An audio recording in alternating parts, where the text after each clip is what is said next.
Ces êtres vivants se déplaçaient comme des éclairs, comme le feu de Dieu parcourant la terre, apportant le jugement aux orgueilleux, mais rassemblant à part les élus. Ainsi, ils avaient à travailler rapidement comme des éclairs à travers l'univers de Dieu. Notre part dans la nouvelle création implique une prompte obéissance à Dieu. Ils allaient où l'Esprit les poussait à aller. Ézéchiel 1,12. Ainsi, dans les versets 15 et 21, nous lisons à propos de leurs roues dont nous ne connaissons pas la hauteur, mais il nous est dit qu'elles étaient très hautes, qu'elles étaient dans une roue. Ces êtres vivants, avec leurs énormes roues et leurs ailes, se mouvaient ensemble. Ils ne pouvaient pas être séparés. Lorsque les êtres vivants se mouvaient, les roues se mouvaient avec eux. Et lorsque les êtres vivants s'arrêtaient, les roues s'arrêtaient également. Ils se déplaçaient ou demeuraient immobiles à un commandement du Saint-Esprit. Nous avons déjà vu que les ailes parlent du mouvement céleste, mais les roues, ici, parlent de notre délégation et de notre activité sur la terre. Les ailes et les roues se déplaçaient simultanément. Ceci nous indique comment nous devons aussi travailler avec Dieu.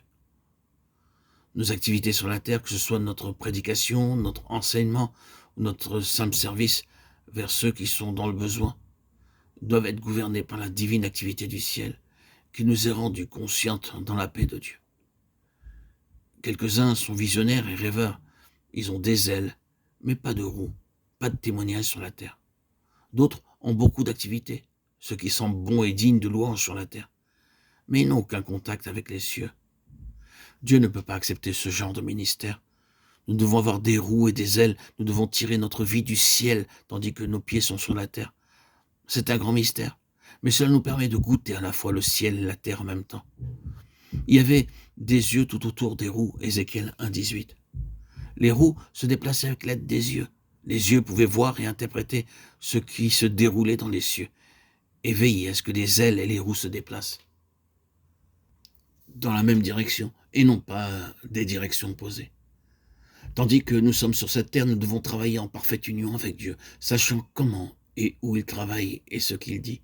Dieu peut parler par des calamités extérieures, des famines, des tremblements de terre, des guerres ou des fléaux. Ou il peut parler intérieurement à travers nos propres chutes et nos déceptions. Nous devons écouter soigneusement ce qu'il a à nous dire et obéir rapidement aux suggestions de l'Esprit.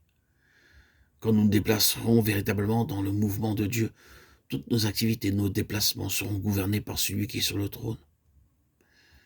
Ainsi, le prophète Ézéchiel eut la vision des chérubins, dont la signification ne fut pas pleinement révélée à Moïse. Ézéchiel fut appelé à proclamer les jugements de Dieu un par un contre toutes les nations qui avaient agi méchamment. Mais en même temps, il devait proclamer la miséricorde de Dieu et sa bonté envers tous ceux qui s'attendaient patiemment au Seigneur.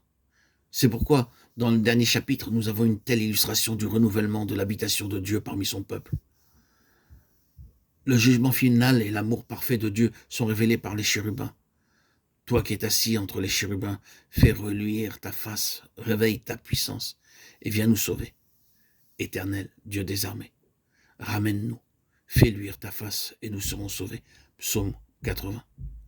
Ainsi, les chérubins sur le trône de miséricorde brodés sur les tentures et sur le voile sont les symboles de l'amour, de la miséricorde de Dieu pour le troupeau dont il est le berger. Comme ces jugements contre le diable sont arrêtés d'avance, nous, ses serviteurs, nous sommes identifiés avec lui dans son plan céleste parfait.